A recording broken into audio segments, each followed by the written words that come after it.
കളിക്കളത്തിലെ പരിക്കുകളെ ഇനി പേടിക്കേണ്ട. എല്ലാവിധ സ്പോർട്സ് ഇഞ്ചുറികൾക്കുമുള്ള സമഗ്ര പരിഹാരം ഇവിടെയുണ്ട്. ABC orthopaedic hospital, near Kairali theatre, Calicut road, Manjeri. Manjeri medical കോളേജിൽ ഹൌസ് സർജൻമാരെ നോൺ അക്കാദമിക് ജൂനിയർ റെസിഡന്റുമാരായി നിയമിക്കാനുള്ള സർക്കാർ തീരുമാനം ഉടൻ നടപ്പാക്കാനാകില്ല. ഹൌസ് സർജൻമാർക്ക് കേരള സ്റ്റേറ്റ് മെഡിക്കൽ കൌൺസിലിന്റെ രജിസ്ട്രേഷൻ ലഭിക്കാത്തതാണ് പ്രതിസന്ധി. 2019 MBBS ബാച്ചിന്റെ സേവന കാലാവധിയാണ് ഇപ്പോൾ പൂർത്തിയായത്. 2020 ബാച്ച് വിദ്യാർത്ഥികൾ 4ാം വർഷ പഠനം പൂർത്തിയാക്കി ഹൌസ് സർജൻമാരായി സേവനം ആരംഭിക്കേണ്ട സമയമാണിപ്പോൾ. എന്നാൽ ഇവരുടെ തിയറി പരീക്ഷ മാത്രമാണ് പൂർത്തിയായത്. നിലവിലെ ഹൌസ് സർജൻമാരുടെ സേവന കാലാവധി പൂർത്തിയാക്കുകയും പുതിയ ബാച്ച് എത്താതിരിക്കുകയും ചെയ്തതോടെ മെഡിക്കൽ കോളേജിൽ ചികിത്സയെ ബാധിക്കുന്ന സ്ഥിതിയുണ്ടായി. മെഡിക്കൽ കോളേജിൽ 88 ഹൌസ് സർജൻമാരാണ് കാലാവധി പൂർത്തിയാക്കിയത്. ഹൌസ് സർജൻമാർക്ക് 1 വർഷം സേവനത്തിന് ശേഷം ജോലി ചെയ്യാൻ കേരള സ്റ്റേറ്റ് മെഡിക്കൽ കൌൺസിലിന്റെ രജിസ്ട്രേഷൻ ലഭിക്കണം.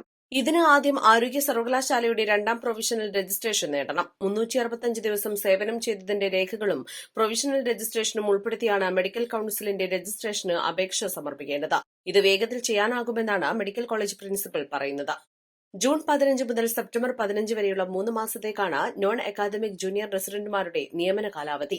മെഡിക്കൽ കൌൺസിലിന്റെ രജിസ്ട്രേഷൻ ലഭിക്കാത്തതിനെ തുടർന്ന് ഇവർ ചുമതലയേൽക്കുന്നത് വൈകിയാൽ മെഡിക്കൽ കോളേജ് ആശുപത്രിയിൽ ചികിത്സയെ ബാധിക്കും.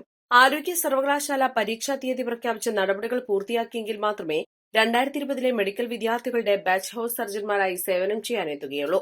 East live, Manjeri.